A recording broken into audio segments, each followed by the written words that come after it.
Gaviria, es el jefe del Departamento de Medicina Interna y Especialidades Médicas del Hospital Pablo Tobón Uribe, y nos va a acompañar con la conferencia Evaluación del riesgo cardiovascular en la práctica clínica. Doctor, bienvenido.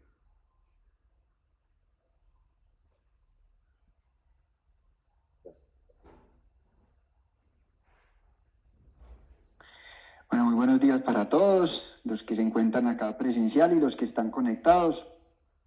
Esto más que una presentación acerca de cómo evaluar el riesgo cardiovascular, involucra una reflexión porque tenemos muchas cosas aún por aclarar dentro de la evidencia. Entonces es una invitación a reflexionar más en el día a día cuando evaluamos a nuestros pacientes. Este va a ser el contenido. Vamos a hablar qué es riesgo cardiovascular, para qué evaluamos ese riesgo cardiovascular, cuáles son los principales factores de riesgo, cómo evaluarlo y unas sugerencias para la práctica clínica. No declaro ningún conflicto de interés, salvo que para algunas diapositivas utilicé asistentes de IA. Entonces, cuando evaluamos riesgo cardiovascular, tenemos que partir de la definición desde la Real Academia. ¿Qué es riesgo? Riesgo es una contingencia o una proximidad de un daño, ¿cierto? Así lo evaluamos. El riesgo de montarme un avión y que se caiga, de montarme una moto y que me accidente, es qué tan probable es que eso ocurra, o tan frecuente, o qué tanta propensión tengo a que pueda ocurrir un evento.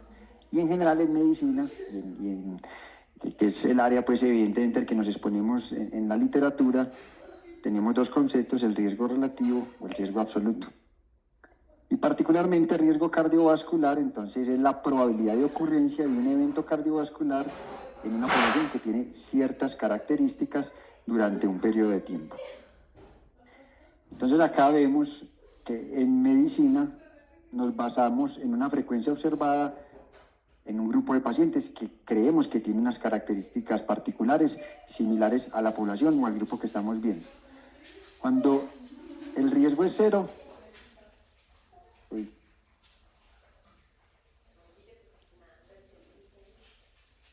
cuando el riesgo es cero, quiere decir que el evento nunca ocurre.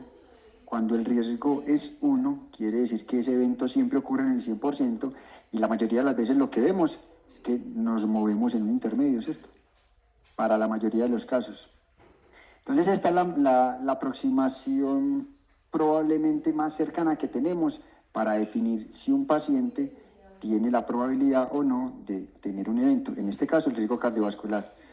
Ahora bien, la información que tenemos parte de estudios poblacionales y nosotros usualmente utilizamos las herramientas para un paciente. O sea, yo digo a este paciente lo más probable es que tenga un riesgo con estas variables del 18% de tener un evento cardiovascular a 10 años, pero eso es una información obtenida de una población que se comportó de esa manera. De entrada ahí tenemos un reto. Probablemente en un futuro, cuando la genómica esté más desarrollada, podemos ser un poquito más precisos, pero es la herramienta que tenemos. No hay certeza de ocurrir el evento, lo mismo. Sabemos que el 10% de la población tiene diabetes, pero ¿quién dice que yo estoy en ese 10%? No, ¿cierto? Hay algunas variables que me pueden aproximar, pero yo no tengo certeza para eso. Y finalmente, hay mucha incertidumbre en las medidas de asociación. Entonces, acá partimos de un ejercicio que hacemos en el día a día en la evaluación de los pacientes, pero que de entrada el marco referencial, el marco teórico para hacer esa aproximación nos deja muchas dudas.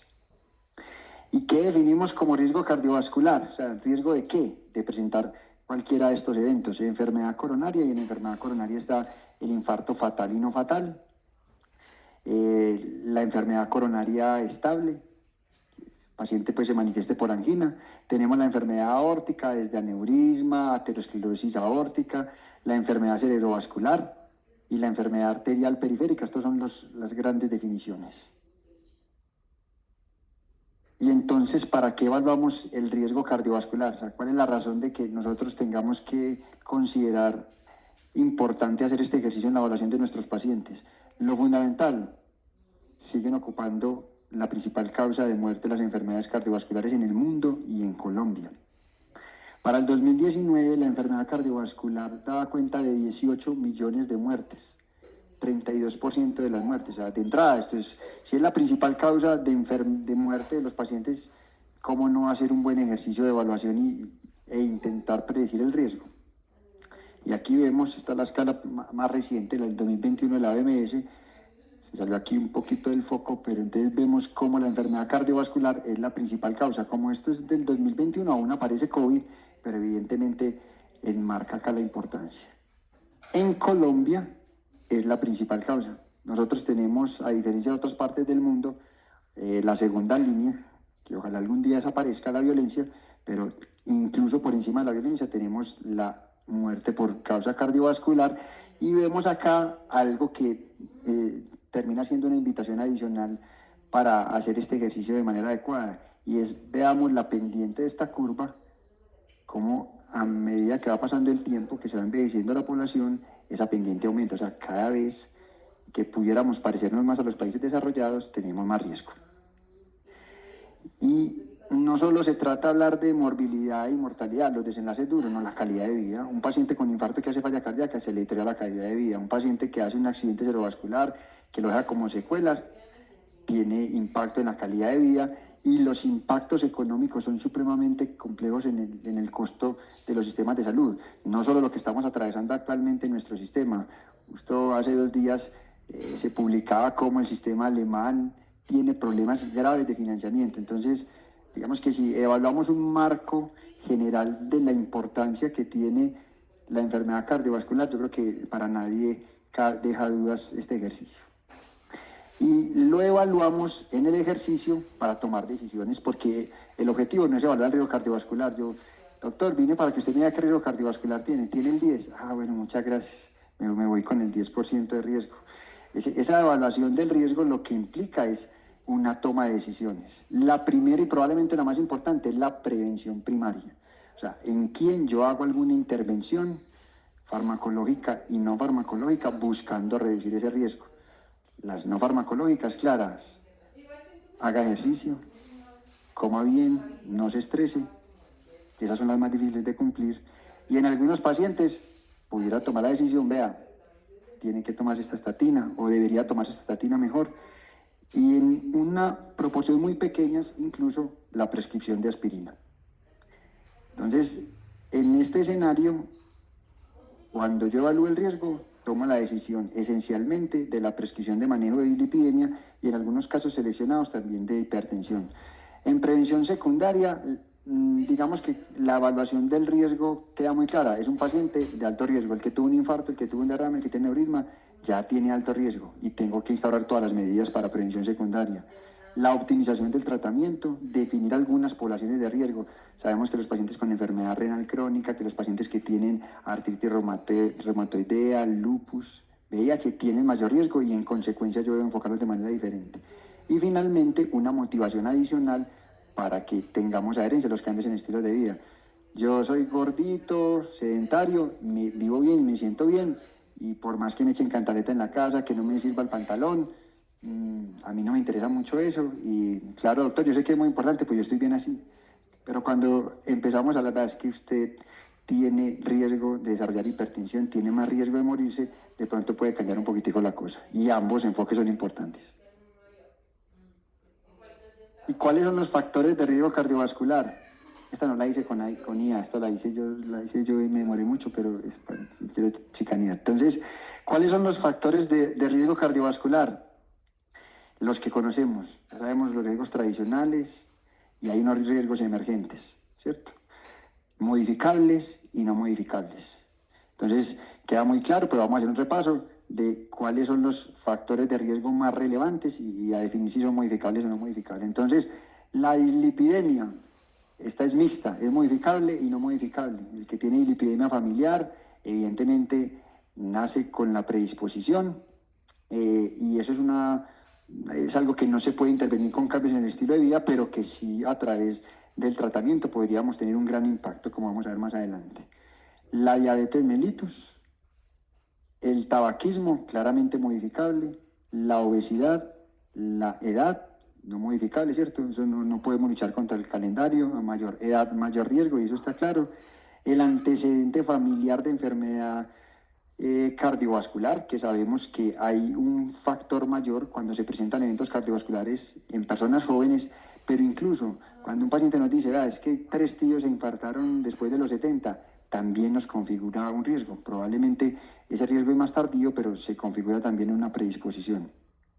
El sexo, tenemos mayor riesgo los hombres, aunque después de la menopausia empiezan a igualarse las curvas, y finalmente la hipertensión arterial.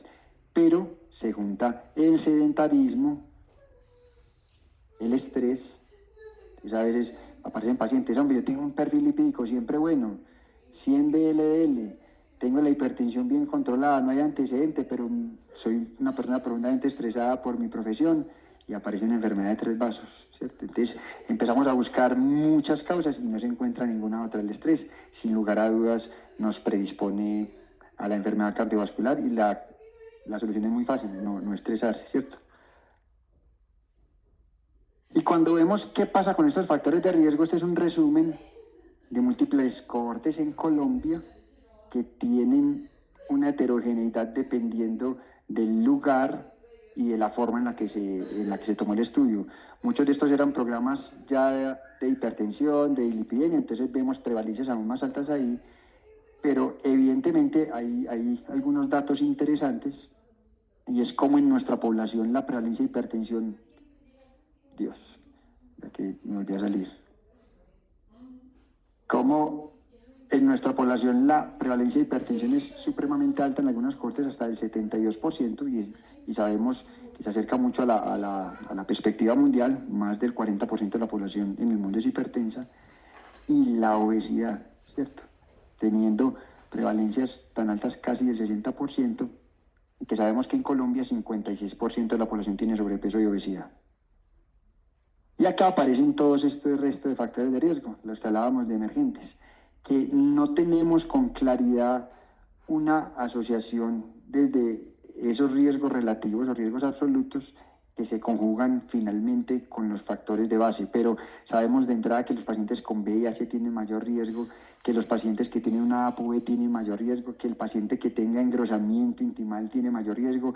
Entonces, acá con este camino, la invitación es: no solo miremos los factores de riesgo tradicionales, no solo miremos el perfil lipídico y la hipertensión arterial, sino que tengamos en cuenta estas otras variables que nos pueden ayudar a la toma de decisiones conjuntas con el paciente. Estas 2 diapositivas son cortas, fundamentalmente entender que el colesterol, sobre todo el LDL, se asocia entre un 30 y un 50% a mayor riesgo de enfermedad cardiovascular. Entre más alto es mayor el riesgo, y entre más tiempo tenga yo ese LDL elevado, pues el paciente tiene más riesgo de esta figura que la conocemos desde hace mucho tiempo, ¿cierto?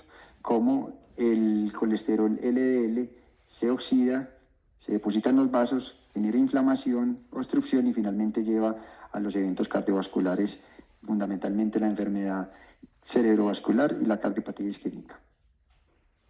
Y entonces, ¿cómo evaluar ese riesgo? Pues porque quien se aprende todos esos factores y dice, le voy a dar 1 punto por este, le voy a dar 2 puntos por la hipertensión, 4 por la lipidemia, y eso es según el genio en el que esté y como me caiga el paciente. Eso no sería inviable. Entonces, la propuesta que nos hicieron fue: venga, utilicemos escalas. Y entonces, ¿cuál escala utilizar? Ese es el problema, porque tenemos muchas opciones. Y para empezar a entender un poquitico lo complejo que es este ejercicio, y por lo que introduje esta presentación manifestando que hay más incertidumbre que certezas, es que para este señor de 56 años y que tiene 130/80 de presión arterial, con un índice de masa corporal que lo cataloga como sobrepeso, que no fuma, no tiene diabetes, 240 de colesterol total, 35 de HDL, 126 triglicéridos y casi 180 de LDL con una creatinina normal, utilizamos todas estas escalas y nos dan un porcentaje diferente.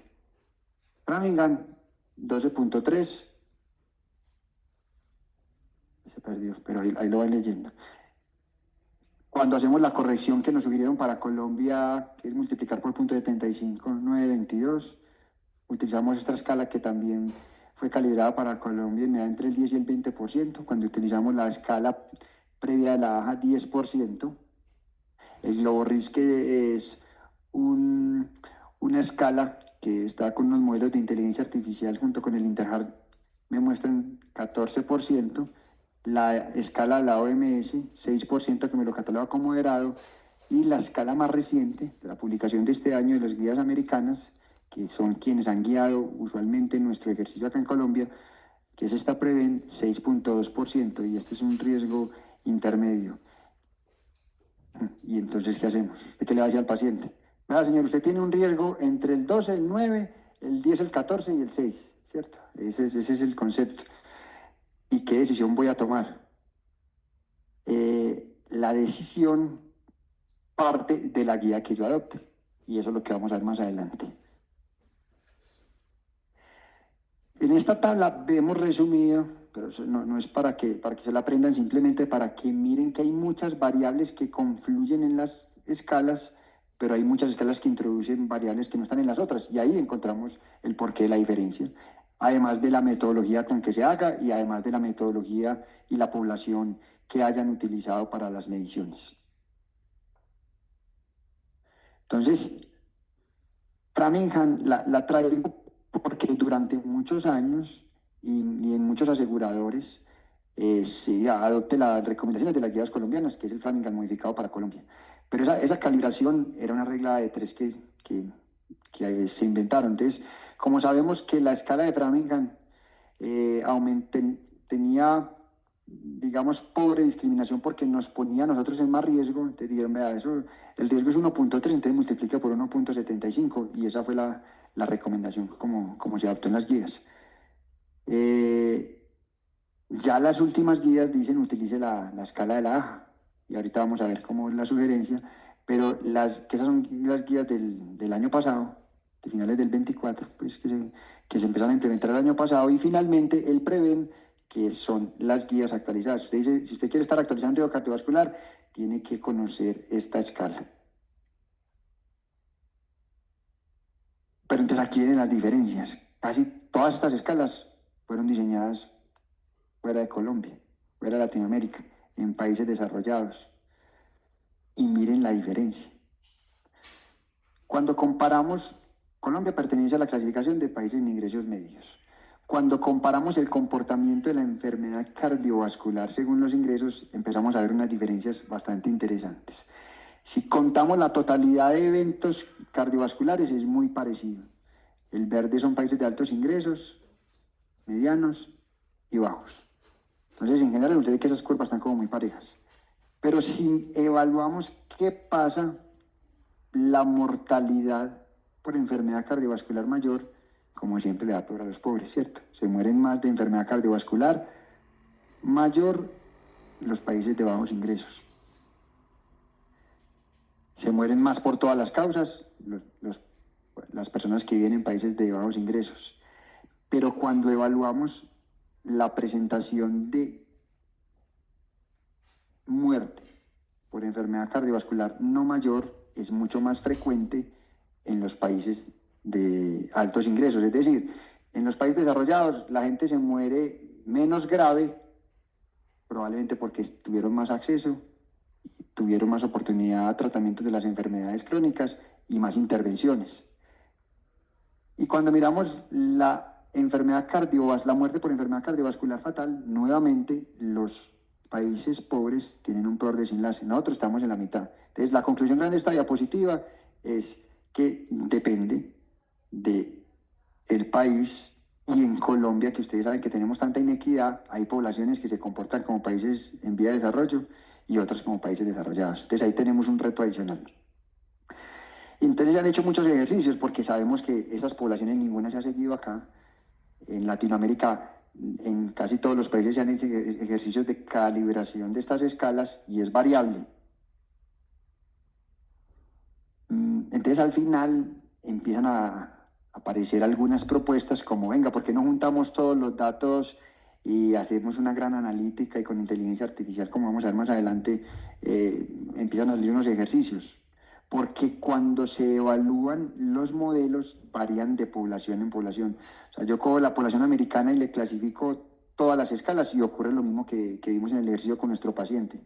Algunos sobreestiman el riesgo, algunas subestiman el riesgo. Entonces, ¿qué vamos a hacer? ¿Modelos predictores basados en cohortes?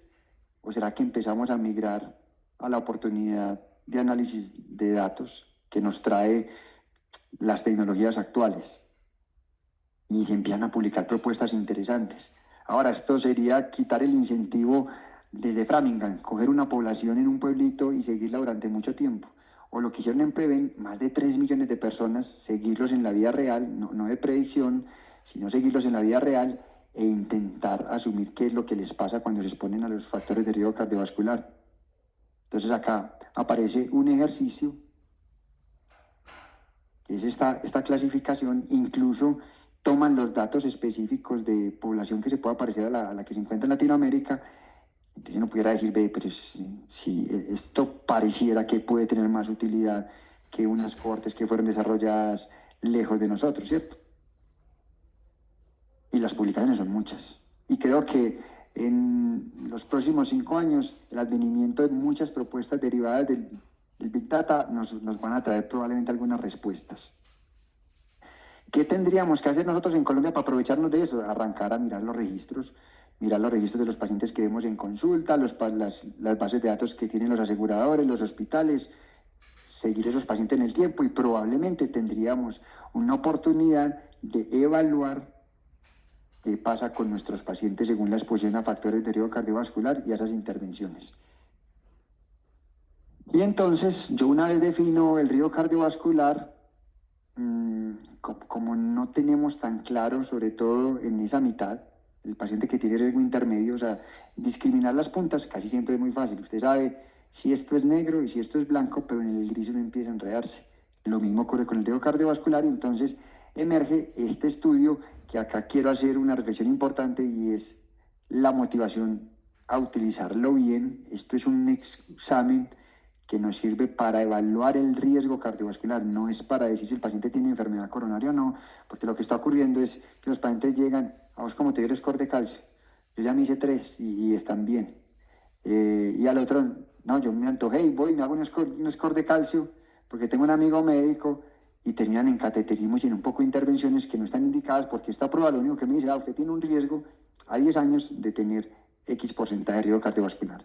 Esto se hizo en unas cohortes, el estudio MESA, que son cohortes de un adecuado seguimiento, y básicamente lo que nos permite esta prueba es una prueba no invasiva, sin contraste, cuantificar la carga de aterosclerosis con un sistema de evaluación que llama la escala Agatston. Esto es lo que me permite reclasificar el riesgo, definir esos pacientes de riesgo moderado, quién pudiera tener bajo o alto riesgo. Sabemos que el paciente que tiene un score de calcio 0 tiene un riesgo muy bajo. Y el que tiene un score de calcio por encima de 300 tiene un riesgo muy alto. Y finalmente, en esos pacientes en los que yo tenga la duda que el paciente no quiera tomar estatinas, pues uno pudiera apoyarse de esta intervención para la toma de decisiones. Este es un metaanálisis que en 6 cohortes, casi 18.000 pacientes, pudo encontrar estos. Esto es lo más importante. Cuando yo tengo pacientes de riesgo intermedio, que el score de calcio le dio 0, entre el 91 y el 99.2% de los pacientes se pudieron reclasificar como bajo porque no tuvieron eventos. Es decir, yo tengo riesgo intermedio y un Agatston de 0, ese paciente tiene bajo riesgo, vale la pena que no le demos tratamiento porque la probabilidad de tener eventos con 2 evaluaciones es baja. Y entonces toda esta información lo que me tiene que motivar es qué voy a hacer con los pacientes en la práctica, ¿cierto? Esta es la evaluación inicial de calibración del Framingham con la que veníamos utilizando en Colombia la calibración, y esto es lo que les comentaba hace un momentico, que sabíamos que el Framingham evaluaba 1.3% más riesgo que otras escalas, o que la realidad en una cohorte de un hospital de Bogotá. Entonces, de aquí salió la recomendación de multiplicar por 0.75. Entonces sale a finales del 24 y se implementó pues el año pasado el nuevo consenso colombiano que dijo, no, venga, nosotros podemos utilizar también la escala de la... Y se hizo a partir de 2 análisis. Este primer estudio encontró que se comportaba muy similar. una concordancia del 0.95, te digo, utilízala tal cual, no la multiplico por nada.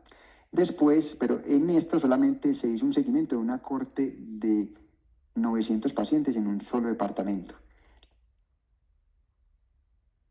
Posteriormente, se publicó este ejercicio que ya se venía estudiando y allí es donde se adapta la recomendación de la calibración de las guías y acá siguieron más de 3.000 pacientes, 11 departamentos, entonces tenemos una representación un poquito más amplia de nuestra población y de acá sale la recomendación de multiplicar en hombres por 0.28 y en mujeres por 0.54. Es decir, con esta recomendación nuestros pacientes tendrían mucho menos riesgo que lo que tenemos descrito en las escalas.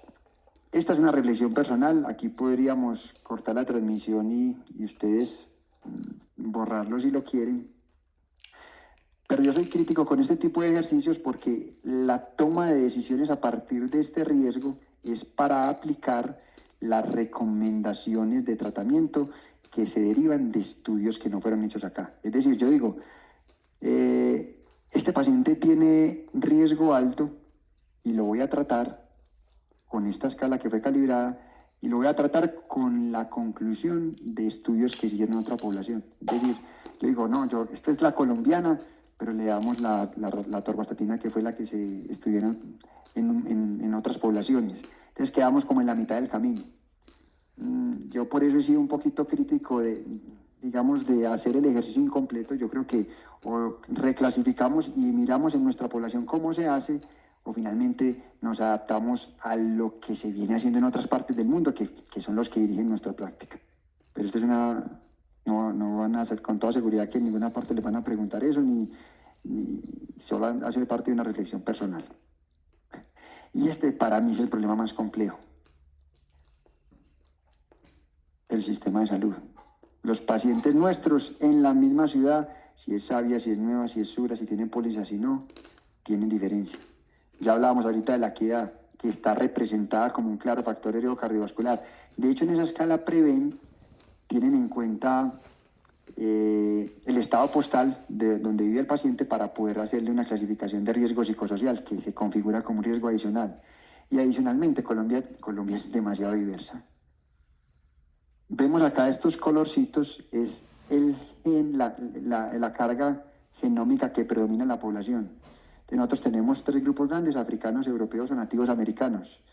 Y mire cómo se comporta diferente cuando estamos en el sur del país, cuando estamos en el centro, que predominan los europeos, acá en el Pacífico los africanos, y un poquito mixto acá en el Caribe. Entonces, tenemos un influjo aún en nuestro país de una carga genética muy diferente, que de entrada va a hacer que el colesterol, la hipertensión, el tabaquismo se comporte de manera diferente.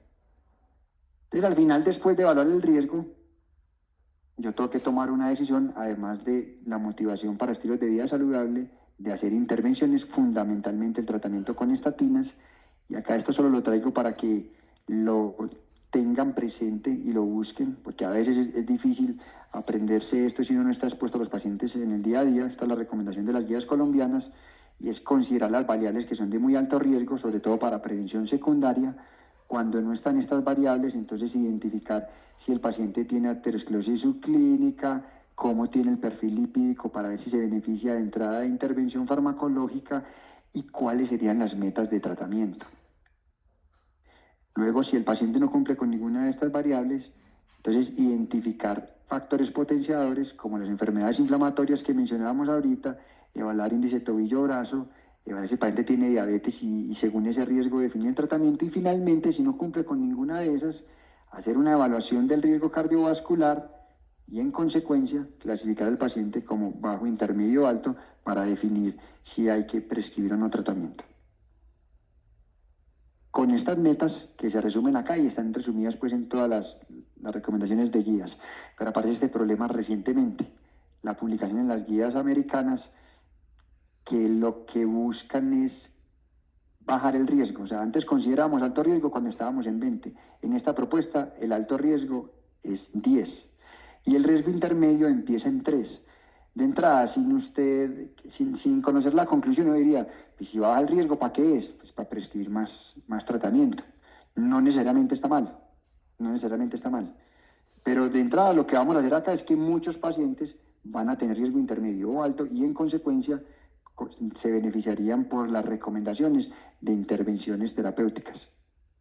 Y miren esta recomendación que les traigo. En adultos entre los 30 y 59 años, acá podemos tener algunos de esos, entre 30 y 59 muy poquitos, dice, la estimación de un riesgo cardiovascular menor del 3%, o sea, bajo riesgo, que tengan un LDL entre 160 y 190 y tengan un riesgo cardiovascular a 30 años mayor del 10%, se benefician de tratamiento.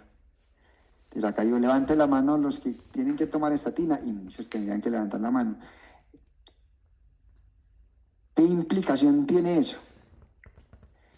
La implicación es que el número necesario a tratar para prevenir un evento es muy alto. O sea, yo tengo que tratar muchos pacientes para prevenir un evento.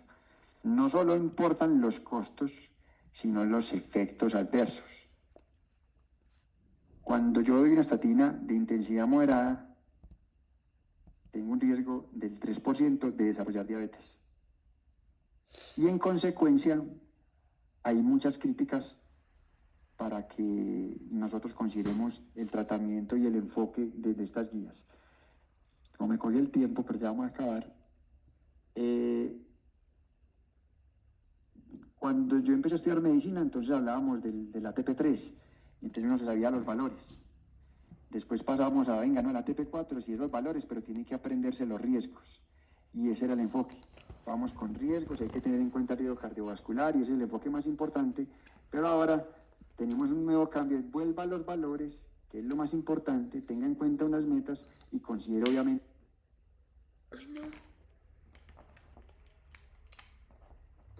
Y eso es lo fundamental que tiene que motivarlos a ustedes a mantener la búsqueda de la literatura y a participar en este tipo de eventos, porque evidentemente las corrientes cambian mucho y aún no sabemos pues con claridad si esto se beneficiará o no en el manejo de nuestros pacientes. Para la consulta, tener en cuenta que la evaluación debe ser integral, que tenemos que tener fundamentalmente la evaluación desde los antecedentes, desde la historia familiar, desde los hábitos, las variables de la evaluación clínica que me permiten, a partir de la toma de la presión arterial, el peso, el índice de masa corporal y la medición del índice de tobillo-brazo, determinar el riesgo cardiovascular. Entonces, como conclusiones, la evaluación de riesgo cardiovascular es una probabilidad, eso no es un diagnóstico, representa la probabilidad en un horizonte de tiempo de que un paciente tenga un evento, pero eso no necesariamente se va a transformar en realidad, es una herramienta de decisión, son modelos que tienen limitaciones y ninguno ha sido nativo en Latinoamérica, tienen variabilidad clínica profunda, la clave fundamental es considerar la calibración local para intentar mejorar la precisión diagnóstica, pero con el salvamento que les hice en el paréntesis. La visión debe ser ampliada, que el riesgo debe ir más allá de la evaluación tradicional, siempre considera reclasificar el riesgo del paciente y para eso tenemos herramientas como el score de calcio y la lipoproteína A. Debe haber una evaluación en la consulta de manera sistemática que me permita hacer una evaluación integral y muy importante el enfoque humano. No se deben tratar los números, sino los pacientes. Esto es una guía, pero yo en conjunto con el paciente debo tomar las mejores decisiones para buscar mejores desenlaces en salud. Muchas gracias.